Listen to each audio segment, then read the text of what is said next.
दोस्तों, आज हम बात करेंगे एक ऐसी किताब की जो सिर्फ अकेलेपन की बात नहीं करती, बल्कि उस अकेलेपन को एक ताकत में बदलने की कला सिखाती है। रेणुका गवरानी की किताब the art of being alone. एक ऐसी किताब जो आपको सिर्फ ये नहीं बताती कि अकेले कैसे रहा जाए, बल्कि ये सिखाती है कि अकेले रहकर कैसे जिया जाए, सच्चे आनंद के साथ। ये कहानी है उन लाखों दिलों की जो भीड़ में मुस्कुराते हैं लेकिन अंदर से टूटे हुए हैं, जो लोगों से घिरे होते हैं लेकिन खुद से कोसों दूर, जिनकी आंखों में चमक तो होती है पर सपनों की नहीं, आंसुओं की होती है, जो हर रोज जीते हैं लेकिन खुद के लिए नहीं, जो सबको खुश रखते हैं मगर खुद अंदर से खाली होते हैं, जिनकी हंसी में भी दर्द छुपा होता है और जिनकी चुप्पी सबसे ऊंची चीख होती है, जो कहते तो हैं मैं ठीक हूं मगर अंदर एक तूफान होता है, जो नींद में भी जागते हैं और जागते हुए सपने देखते हैं, जो रिश्तों में भी अकेले होते हैं और खुद की तलाश में खोए रहते हैं, जो चाहकर भी खुद से बात नहीं कर पाते क्योंकि दिल का शोर अब उन्हें सुनाई नहीं देता। अगर आपकी जिंदगी में भी कभी ऐसा पल आया है जब आपने सोचा काश कोई मुझे समझता, तो ये किताब आपके लिए है। अगर आपने कभी खुद से पूछा है क्या मैं अपने साथ खुश हूं, तो ये सफर आपका है। और अगर आप आज भी चुपचाप अकेलेपन से लड़ रहे हैं, तो सुनो, अब वो लड़ाई खत्म होने वाली है, क्योंकि इस वीडियो के बाद आप अकेले तो रहेंगे लेकिन अधूरे कभी नहीं महसूस करेंगे। आप टूटे रहेंगे लेकिन अंदर से फिर जुड़ जाएंगे। आप वही रहेंगे लेकिन अब खुद को पा चुके होंगे। तो चलिए अकेलेपन से आजादी तक की ये यात्रा शुरू करते हैं, चैप्टर बाय चैप्टर। एक नई सोच, एक नया जज्बा और एक ऐसा वादा लेकर जो आपकी रूह तक को छू जाएगा, क्योंकि अब आप अकेले नहीं रहेंगे, आप खुद के साथ रहेंगे। चैप्टर 1, जब अकेलापन दर्द बनता है। कई बार अकेलापन हमें भीतर तक तोड़ देता है। ना कोई बात करने वाला होता है, ना कोई समझने वाला। ऐसा लगता है जैसे हम सब कुछ होते हुए भी खाली हैं। इसका असली मतलब क्या है? आपके पास काम है, पैसे भी हैं, शायद दोस्त भी हैं, फिर भी अंदर एक शून्यता है, एक खामोशी है। रेणुका गवरानी कहती हैं, loneliness isn't just about being alone, it's about feeling invisible even to yourself। Loneliness का मतलब सिर्फ ये नहीं कि आप किसी कमरे में अकेले हों। इसका मतलब है मैं खुद को महसूस नहीं कर पा रहा हूं, मैं खुद के लिए भी अदृश्य हो गया हूं, मैं खुद को महसूस नहीं कर पा रहा। इसका मतलब ये है कि आप सुबह उठते हो, रोज के काम करते हो, लोगों से बात करते हो, लेकिन अंदर एक खालीपन है, एक नमनेस, जैसे इमोशंस ही मर गए हों। आपको गुस्सा नहीं आता, खुशी महसूस नहीं होती, कोई अचीवमेंट भी एक्साइटमेंट नहीं देती। इसका मतलब है आप डिस्कनेक्ट हो चुके हैं खुद से। मैं खुद के लिए भी अदृश्य हो गया हूं, मतलब ये वो हालत है जब आप खुद से नजरें नहीं मिला पाते। आप आईने में खुद को देखकर भी कुछ फील नहीं करते। ऐसा लगता है जैसे आप सिर्फ शरीर हो, रूह कहीं खो गई है। आप अपने ही सवालों से बचते हो, आप खुद को टालते हो, आप अपने इमोशंस को सुनना बंद कर देते हो। और जब इंसान खुद के लिए भी अदृश्य हो जाता है तो दुनिया में कोई उसे देख भी ले, उसकी आंखों में खुद का अक्स नहीं होता। मतलब सोचिए जरा, आप दिन भर लोगों से बात करते हैं, हंसते हैं, जवाब देते हैं, लेकिन क्या आप कभी खुद से भी बात करते हैं? कई बार हम इतने शोर में खो जाते हैं कि खुद की आवाज ही सुनना भूल जाते हैं। और जब ये होता है तब शुरू होता है वो अकेलापन, जो बाहर नहीं, सीधे रूह के अंदर लगता है। अकेलापन वो नहीं होता जो बाहर होता है, वो होता है जब तुम खुद को भी महसूस नहीं कर पाते, जब हर दिन जीते तो हो पर अपने अंदर मरते जाते हो। इस पूरे चैप्टर का सार अगर आपको एक लाइन में बताऊं, वो ये है, अकेलापन तब नहीं जब सब तुम्हें छोड़ दें, अकेलापन तब है जब तुम खुद को छोड़ दो। यानी जब लोनलीनेस सिर्फ अकेलेपन से नहीं बल्कि खुद से डिस्कनेक्ट होने से आती है, तो उसका समाधान भी बाहर नहीं, भीतर से आता है। यहां मैं आपको प्रैक्टिकल सॉल्यूशंस दे रहा हूं जो रियल, इमोशनली हीलिंग और लाइफ चेंजिंग है। किसी भरोसेमंद इंसान से रियल बात करो, आई एम फाइन कहना बंद करो। किसी एक इंसान को चुनो, दोस्त, भाई, माँ या थेरेपिस्ट, और खुलकर कहो, यार मैं अंदर से बहुत खाली सा महसूस करता हूं। यह कहना शायद आसान नहीं होगा, लेकिन यहीं से हीलिंग शुरू होती है। छोटे छोटे सेल्फ रिस्पेक्ट मोमेंट्स बनाओ। जब हम खुद से कटते हैं तो हमें लगता है हम किसी काबिल नहीं रहे, लेकिन हर दिन एक ऐसा काम करो जो तुम्हें खुद पर फख्र महसूस कराए। समय पर उठना, 10 मिनट की वॉक, किसी को दिल से शुक्रिया कहना, अपना कमरा साफ करना, ये छोटी चीजें धीरे धीरे आपकी खुद की आंखों में वैल्यू लौटाएंगी। अंत में बस इतना समझो, तुम दुनिया में किसी से छुप सकते हो लेकिन खुद से नहीं। और जब तुम खुद को फिर से अपनाने लगोगे तभी अकेलापन सुकून बन जाएगा और खामोशी तुम्हारी दोस्त। चैप्टर 2, सोशल मीडिया और नकली रिश्ते। नाम विक्रम। दिन भर इंस्टाग्राम और व्हाट्सएप पर एक्टिव। हर दिन कुछ न कुछ स्टोरी डालना, कॉफी की फोटो, जिम का सेल्फी, ट्रैफिक में ईयरफोन लगाकर उदास चेहरा, और हर वीकेंड पर कैफे की एक नई फोटो। लोग कहते, क्या लाइफ है यार तेरी, हर दिन कहीं ना कहीं घूम रहा है, तू तो मस्त रहता है। लेकिन किसी को नहीं पता था विक्रम को कोई भी दिन अच्छा नहीं लगता था। वो हर स्टोरी दूसरों को दिखाने के लिए नहीं, बल्कि खुद को महसूस कराने के लिए डालता था। कभी कभी उसे लगता, क्या मैं सच में मस्त हूं या सिर्फ दिखा रहा हूं। एक दिन उसका बर्थडे आया। उसने अपनी फोटो पोस्ट की। 60 लोग कमेंट में बोले, हैप्पी बर्थडे ब्रो। 25 लोगों ने स्टोरी पर फायर इमोजी भेजा। लेकिन असल में उसी दिन वो पूरे दिन अकेला था। ना कोई मिलने आया, ना किसी ने कॉल किया, ना ही किसी ने पूछा कैसे हो। और तब उसे समझ आया, सोशल मीडिया पर जो दिखता है वो सच नहीं होता, और जो सच है वो दिखाया नहीं जाता। विक्रम के इंस्टाग्राम, फेसबुक पे हजारों फॉलोअर्स थे, लेकिन एक भी ऐसा इंसान नहीं था जिससे वो रात को 2 बजे दिल की बात कर सके। हम दिन भर रील्स, स्टोरीज और स्टेटस में उलझे रहते हैं। दूसरों की जिंदगी देखने में इतने खो जाते हैं कि अपनी जिंदगी सुन ही नहीं पाते। सोचिए, सुबह आंख खुलते ही हम सबसे पहले क्या देखते हैं? मोबाइल। लोग क्या खा रहे हैं, कहाँ घूम रहे हैं, क्या पहन रहे हैं, ये सब हमें इंस्टेंटली दिखता है। हम इतने दूसरों की जिंदगी में उलझ जाते हैं कि अपनी जिंदगी की आवाज सुन ही नहीं पाते। हम ऑनलाइन रहते हैं लेकिन अंदर से ऑफलाइन हो जाते हैं। सोशल मीडिया हमें समय काटने का जरिया देता है, लेकिन हमें दिल से जोड़ने वाला कोई सच्चा रिश्ता नहीं देता। हम स्क्रीन पर लोगों की जिंदगी देख सकते हैं, लेकिन उनके गले लगकर रो नहीं सकते। हम लाइक कर सकते हैं, लेकिन कोई हमें पकड़कर ये नहीं पूछता, तू ठीक है ना? सच ये है, सोशल मीडिया हमें व्यस्त रखता है, लेकिन खाली महसूस कराता है। रेणुका लिखती हैं, कनेक्शन की कमी तुम्हें दुनिया में अकेला नहीं बनाती, खुद से डिस्कनेक्टेड होना बनाता है। ये लाइन इतनी पावरफुल है कि एक बार सुनने से समझ ना आए तो दोबारा सुन लेना। जब कोई और तुम्हें इग्नोर करता है, हाँ वो बुरा लगता है, लेकिन जब तुम खुद अपनी फीलिंग्स को इग्नोर करते हो तो वो सबसे खतरनाक लोनलीनेस बन जाती है। इस दुनिया में सबसे पहला रिश्ता तुम्हारा खुद से होता है। अगर वो रिश्ता टूट गया तो बाकी सब रिश्ते बस दिखावा हैं। अब सवाल ये है, मैं खुद से दोबारा कैसे जुड़ूं? हर दिन 10 मिनट सिर्फ अपने लिए निकालो, बिना फोन, बिना स्क्रीन, बस अपने दिल की आवाज सुनने के लिए। सुबह उठते ही सोशल मीडिया चेक ना करें। दिन में 1 घंटा स्क्रीन फ्री टाइम रखें। हफ्ते में 1 दिन नो सोशल मीडिया संडे रखें। जब आप बाहर की आवाज बंद करते हो तभी अंदर की आवाज सुनाई देती है। लाखों फॉलोअर्स से बेहतर है वो एक इंसान जिससे तुम दिल खोलकर बात कर सको। 5000 इंस्टाग्राम फॉलोअर्स से ज्यादा जरूरी है वो एक दोस्त जिसको कॉल करके तुम कह सको मैं ठीक नहीं हूं। क्वांटिटी नहीं, क्वालिटी रिलेशनशिप्स चुनो।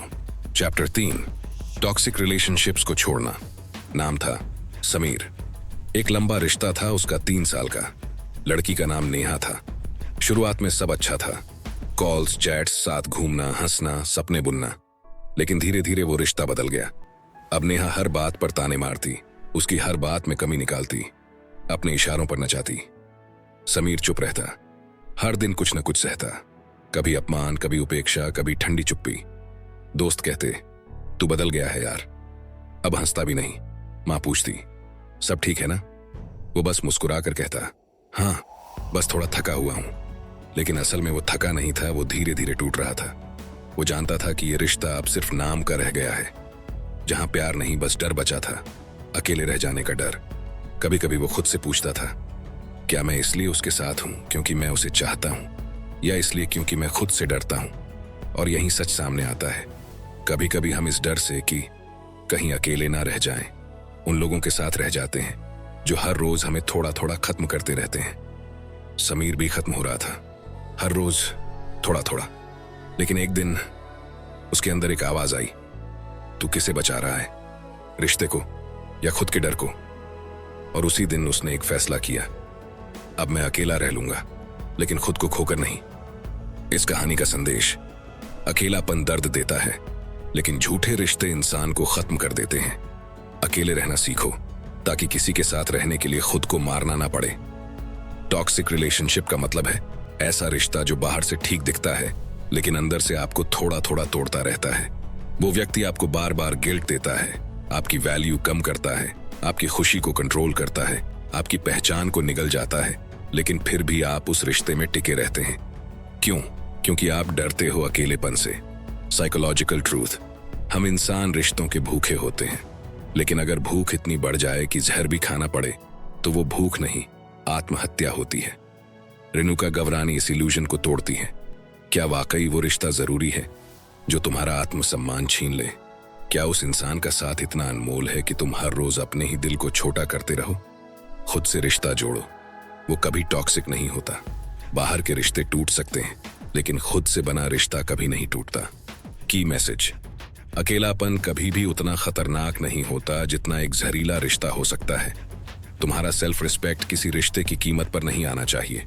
अगर कोई तुम्हें बार बार गिराता है तो खुद को उठाओ और वहां से निकल आओ। तोड़ो उस रिश्ते को जिसने तुम्हें खुद से तोड़ दिया है। अगर तुम भी ऐसे किसी रिश्ते में हो जहां प्यार कम और दर्द ज्यादा है, तो याद रखना, खुद का साथ कभी टॉक्सिक नहीं होता। चैप्टर 4, खुद से दोस्ती। जिंदगी में बहुत बार ऐसा होता है जब लोग दूर चले जाते हैं, रिश्ते टूट जाते हैं, दोस्त बदल जाते हैं और हम खुद को अकेला महसूस करने लगते हैं। लेकिन उस खामोशी में, जब बाहर कुछ नहीं होता, एक आवाज अंदर से आती है जो कहती है, मैं हूं ना। और यही आवाज तुम्हारी आत्मा है जो कभी तुम्हारा साथ नहीं छोड़ती। रेणुका लिखती है, जब तुम खुद से बात करना शुरू करते हो तब असली हीलिंग शुरू होती है। सोचिए, जब आप किसी दोस्त से बात करते हैं, आप अपने दिल का बोझ हल्का करते हो, आप हंसते हो, रोते हो, सुनते हो। अब सोचिए, अगर आप खुद से वैसी ही बातचीत करना शुरू करें, यही है सेल्फ लव की शुरुआत। खुद से दोस्ती कैसे होती है? खुद से दोस्ती तब होती है जब तुम खुद को सुनते हो बिना जज किए, जब तुम खुद को समझते हो बिना तोड़े, जब तुम अपने अंदर झांकते हो बिना डर के। अपने आप को सुनना इस दुनिया की सबसे सच्ची कॉन्वर्सेशन है। हर दिन 1 मिनट मिरर में देखो और कहो, मैं तुम्हें सुनता हूं, मैं तुम्हारे साथ हूं, मैं तुम्हें एक्सेप्ट करता हूं जैसे तुम हो। मिरर में खुद को देखने लगो तो दुनिया तुम्हें गिरा नहीं सकती। रोज कुछ पल अकेले बैठो, बिना डिस्ट्रैक्शन के, सिर्फ अपने दिल की सुनो। क्या वो कुछ कहना चाहता है?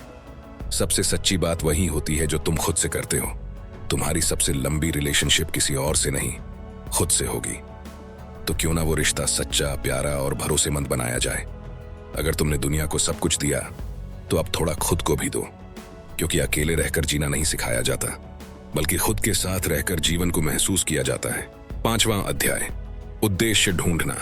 नाम, अर्जुन, 28 साल का, अच्छी नौकरी, अच्छी सैलरी, अपने पैरों पर खड़ा। दुनिया कहती, अर्जुन तो सेटल हो गया यार।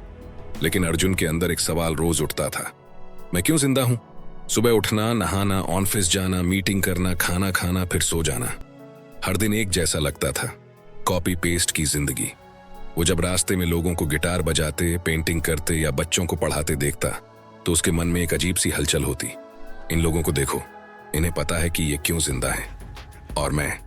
एक दिन अर्जुन ने अपनी ऑफिस की चेयर पर बैठकर सोचा, अगर मैं आज चला जाऊं तो क्या बदलेगा? किसी को फर्क पड़ेगा क्या? उसने अपने चारों तरफ देखा, काम, फाइलें, टारगेट्स, चैट विंडोज पर कहीं भी उसका दिल नहीं था। और यहीं से शुरू हुई उसकी पर्पस की तलाश।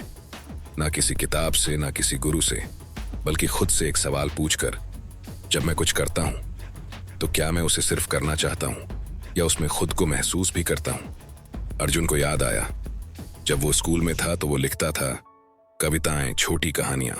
वो जब भी अकेला होता तो पेन उठाकर कुछ ना कुछ लिखता, पर फिर जिंदगी की दौड़ में वो सब पीछे छूट गया। उस रात उसने 10 साल बाद पहली बार डायरी खोली और लिखा, शायद मैं इसलिए जिंदा हूं क्योंकि मैं लोगों को अपनी कहानियों में खुद को ढूंढने में मदद कर सकता हूं। और यहीं से उसे मिला उसका पर्पस। पर्पस कोई बड़ी चीज नहीं होती। पर्पस वो होता है जिसे करते हुए तुम भूल जाओ कि दुनिया क्या कहेगी, लेकिन तुम्हारा दिल कहे, बस यही हूं मैं। कहानी का सार, पर्पस बाहर नहीं, हमारे अंदर छुपे उस छोटे से स्पार्क में होता है जिसे जिंदगी की भीड़ ने दबा दिया होता है। अर्जुन ने नौकरी छोड़ी नहीं, पर हर दिन 1 घंटा लिखना शुरू किया। धीरे धीरे वही उसका काम, उसका जुनून, उसका पर्पस बन गया। इस अध्याय में रेणुका गवरानी कहती हैं कि अकेलापन सिर्फ खाली समय नहीं है, ये एक मौका है। जब हम अकेले होते हैं तो हमारे पास सबसे ज्यादा समय होता है, और उसी समय का सही इस्तेमाल करके हम अपनी खोई हुई पहचान, ख्वाहिशें और जुनून, पैशन को दोबारा पा सकते हैं। रेणुका ये समझाती हैं कि अकेलापन कोई सजा नहीं है, बल्कि ये वो समय है जिसमें हम नया सीख सकते हैं, खुद को सुधार सकते हैं और वो सब बन सकते हैं जो हम बनना चाहते थे। रेणुका कहती हैं, solitude isn't empty, it's full of possibilities. इसका मतलब ये नहीं कि अकेलापन एक खाली जगह है। इसका मतलब ये है कि अकेलापन एक खाली कैनवस है जहां आप फिर से अपनी जिंदगी की तस्वीर बना सकते हो।